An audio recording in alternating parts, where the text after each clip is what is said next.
بسم اللہ الرحمن الرحیم۔ میرے محترم بھائیوں اور دوستوں، قرطبی نے اپنی اسناد متصل کے ساتھ حضرت جابر بن عبداللہ رضی اللہ عنہ سے روایت کیا ہے کہ ایک شخص نبی کریم علیہ السلام کی خدمت میں حاضر ہوا اور شکایت کی کہ میرے باپ نے میرا مال لے لیا ہے۔ نبی کریم علیہ السلام نے فرمایا کہ اپنے والد کو بلا کر لاؤ۔ اسی وقت جبریل علیہ السلام تشریف لائے اور نبی کریم علیہ السلام سے کہا کہ جب اس کا باپ آ جائے تو اس سے پوچھئے کہ وہ کلمات کیا ہے جو اس نے دل میں کہے ہیں، خود اس کے کانوں نے بھی ان کو نہیں سنا۔ جب یہ شخص اپنے والد کو لے کر پہنچا تو نبی کریم علیہ السلام نے اس کے والد سے کہا کہ کیا بات ہے؟ آپ کا بیٹا آپ کی شکایت کرتا ہے، کیا آپ چاہتے ہیں کہ اس کا مال چھین لے؟ والد سے عرض کیا کہ آپ اسی سے یہ سوال فرمائیے کہ میں اس کی پھوپھی، خالہ یا اپنے نفس کے سوا کہاں خرچ کرتا ہوں؟ نبی کریم علیہ السلام نے فرمایا کہ جس کا مقصد یہ تھا کہ بس حقیقت معلوم ہو گیا، اب وہ کچھ کہنے سننے کی ضرورت نہیں۔ اس کے بعد اس کے والد سے دریافت کیا کہ وہ کلمات کیا ہے جن کو ابھی تک خود تمہارے کانوں نے بھی نہیں سنا۔ اس شخص نے عرض کیا کہ یا رسول اللہ صلی اللہ علیہ وعلی آلہ وسلم، ہر معاملہ میں اللہ تعالیٰ آپ پر ہمارا یقین اور ایمان بڑھا دیتے ہیں۔ جو بات کسی نے نہیں سنی اس کی آپ کو اطلاع ہو گئی، جو کہ ایک معجزہ ہے۔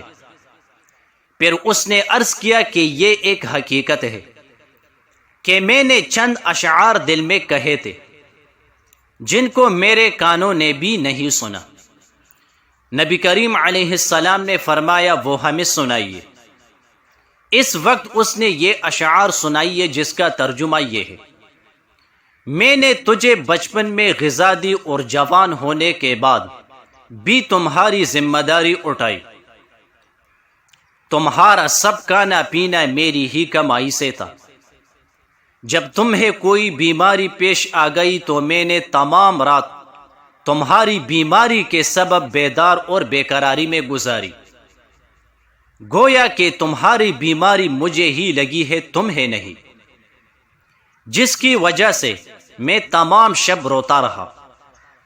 میرا دل تمہاری ہلاکت سے ڈرتا رہا، حالانکہ میں جانتا تھا کہ موت کا ایک دن مقرر ہے، پہلے پیچھے نہیں ہو سکتی۔ پھر جب تم اس عمر اور اس حد تک پہنچ گئے جس کی میں تمنا کرتا تھا تو تم نے میرا بدلہ سختی اور بدکلامی بنا دیا، گویا کہ تم ہی مجھ پر احسان و انعام کر رہے ہو۔ کاش اگر تم سے میرے باپ ہونے کا حق ادا نہیں ہو سکتا تو کم از کم ایسا ہی کر لیتے جیسا کہ ایک شریف پڑوسی ہی کیا کرتا ہے، تو کم از کم مجھے تو پڑوسی کا حق تو دیا ہوتا اور خود میرے ہی مال میں میرے حق میں بخل سے کام نہ لیا ہوتا۔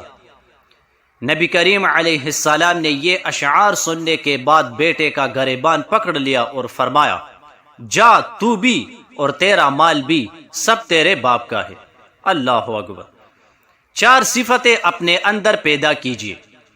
مسند احمد میں نبی کریم علیہ السلام کا فرمان ہے کہ 4 باتیں جب تجھ میں ہو، پھر اگر ساری دنیا بھی فوت ہو جائے تو تجھے نقصان نہیں: امانت کی حفاظت، بات کی صداقت، حسن اخلاق اور حلال روزی۔